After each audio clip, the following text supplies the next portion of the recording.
ஆண்டவர் இயேசு கிறிஸ்துவுக்குள் அருமையானவர்களே, இறைவார்த்தை பகிர்வு நிகழ்விற்கு உங்கள் அனைவரையும் அன்போடு வரவேற்கிறேன்.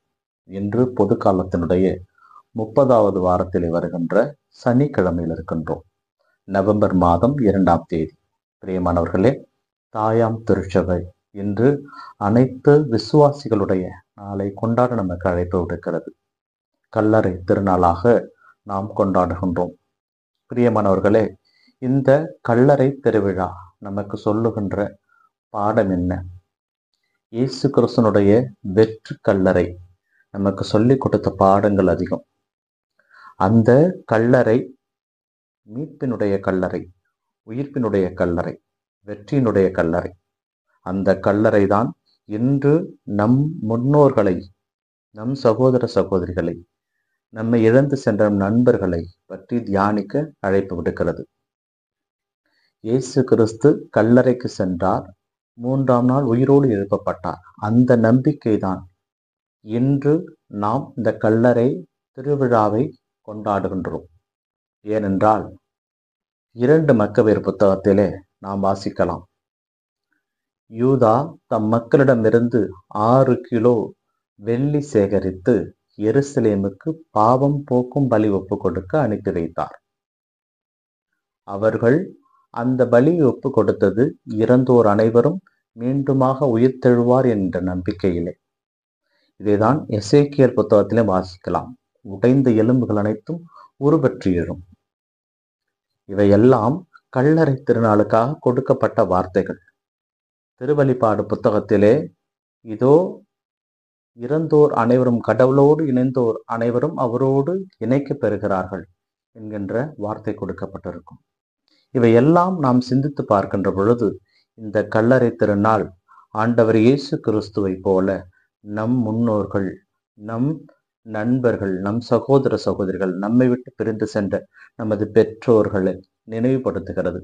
மீண்டுமாக அவர்கள் கடவுளுடைய வல்லமை மிக்க வானத்திற்கு, பரலோகத்திற்கு எடுத்து கொள்ளப்பட வேண்டும் என்கின்ற நம்பிக்கை. பல பேர் தந்தையோடு விண்ணிலே வீற்றிருப்பார்கள். அவர்கள் நமக்காக மன்றாடி கொண்டிருப்பார்கள். சிலர் உத்தரிக்க ஸ்தலத்திலே வேதனைப்பட்டு கொண்டிருப்பார்கள். சிலர் நரகத்திலே இருப்பார்கள். இவர்களுக்காக நாம் ஜெபிக்க வேண்டும். இவர்களை நாம் நினைவு கூற வேண்டும். ஒருவேளை அவர்கள் நரகத்தில் இருந்தால் நம்முடைய ஜெபங்கள் அவர்களை உத்தரிக்க ஸ்தலத்திற்கு கொண்டு போய் சேர்க்கும். உத்தரிக்க ஸ்தலத்தில் இருந்தால் நம்முடைய ஜெபங்கள் அவர்களை கடவுளுடைய பார்வைக்கு கொண்டு போய் விண்ணக பெருந்த வீட்டிலே அவர்களை அமர வைக்கும். பிரியமானவர்களே, இந்த நிகழ்வுகளை மனதில் கொண்டு இந்த கல்லறை திருநாளை கொண்டாட நாம் அழைப்பு விடுக்கிறோம். இந்த கல்லறை திருநாள் நமக்கு சொல்லுகின்ற பாடம் என்னவென்றால், இறந்து போனவர்கள் நினைவு கூறுவது மட்டும் அல்ல, அவர்கள் நமக்காக விட்டு சென்ற பணியை தொடர்ந்து செய்ய வேண்டும். இறைவனிடமிருந்து அவர்கள் நமக்கு கற்றுக் கொடுத்த பாடங்களை நமக்கு பின் வருகின்றவர்களுக்கு நாம் சொல்லிக் கொடுக்க வேண்டும். அந்த கல்லறையிலே அமர்ந்து கொண்டு அவர்களுக்காக செபிக்க நாம் கடமைப்பட்டிருக்கிறோம்.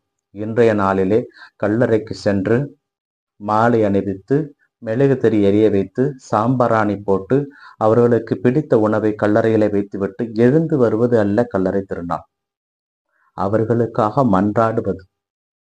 2 மக்கபேர் புத்தகத்திலே சொல்லப்படுவது, அவர்களுக்காக நீங்கள் மன்றாடாமல் விட்டு விடுவது வீண் என்று. ஆகையால் இறந்து போன நம் சகோதர சகோதரிகளாக செபிக்க வேண்டும். இந்த மாதம் முழுவதையும் திரு அவை இறந்த விசுவாசிகளுக்காக பலி ஒப்பு கொடுக்க ஏற்படுத்தி இருக்கின்ற மாதம். இந்த நாட்களிலே கல்லறை சந்திப்புகள் அவசியம். கல்லறையிலே சென்று நம் முன்னோர்களை, பெற்றோர்களை, சகோதர சகோதரரை சந்திக்க வேண்டும். அவர்களுக்காக மன்றாட வேண்டும். இதுதான் கல்லறை திருநாள் நமக்கு சொல்லுகின்ற செய்தி. பிரியமானவர்களே, ஒரு முறை பேராயர் ஃபுல்டன் ஷீன் அவர்கள் இதய அறுவை சிகிச்சைக்காக மருத்துவமனையிலே அனுமதிக்கப்பட்டிருந்தார். அந்த நேரத்திலே பத்திரிகை நிருபர்கள் எல்லாம் அவரிடம் ஒரு கேள்வி எழுப்பினார்கள். உங்களுக்கு உடல்நிலை சரியில்லை, நீங்கள் இதய அறுவை சிகிச்சைக்காக மருத்துவமனை செல்ல இருக்கிறீர்கள். இந்த நேரத்திலே இந்த இதய அறுவை சிகிச்சையிலே ஒருவேளை உங்களுக்கு ஏதாவது நேர்ந்து விட்டால் உங்களுடைய பதில் என்னவாக இருக்கும் என்று கேட்ட பொழுது சிரித்து கொண்டே பேராயர் ஃபுல்டன் ஷீன் சொன்னாராம், நான் உயிரோடு இருந்தால் என் ஆண்டவரோடு அனுதினமும் நற்கருணையிலே சந்தித்து அவரோடு பேசிக்கொண்டு என் நாட்களை கழிப்பேன். என்றாராம். ஒருவேளை நான் இறந்துவிட்டால் விண்ணகத்திலே என் ஆண்டவரோடு அவரை முகமுகமாக தரிசிக்கின்ற பேற்றினை பெறுவேன்.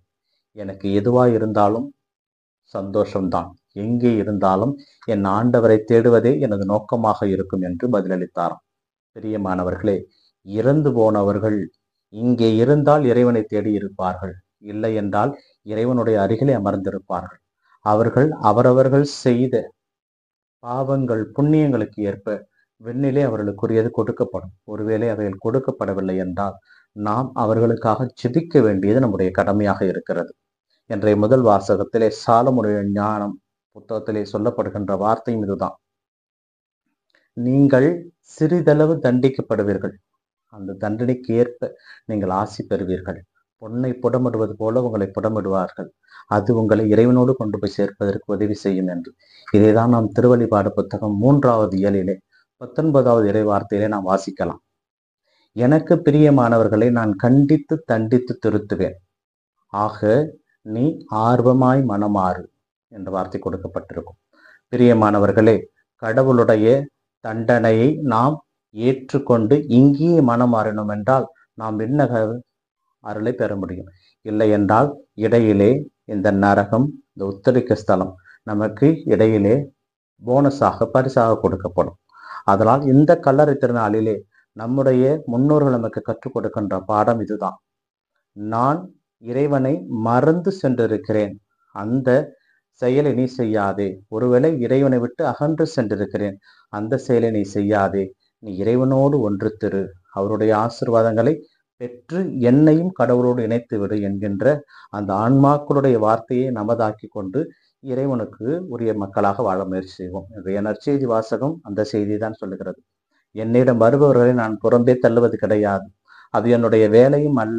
என் தந்தை என்னிடம் ஒப்படைத்தவர்கள் அனைவரையும் நான் விண்ணகத்திற்கு கொண்டு போய் சேர்க்க வேண்டும், அதுதான் என் தந்தையினுடைய கட்டளை. அதை நான் செய்யவே இந்த பூவுலகு வந்திருக்கிறேன் என்று இயேசு கிறிஸ்து சொல்வார்.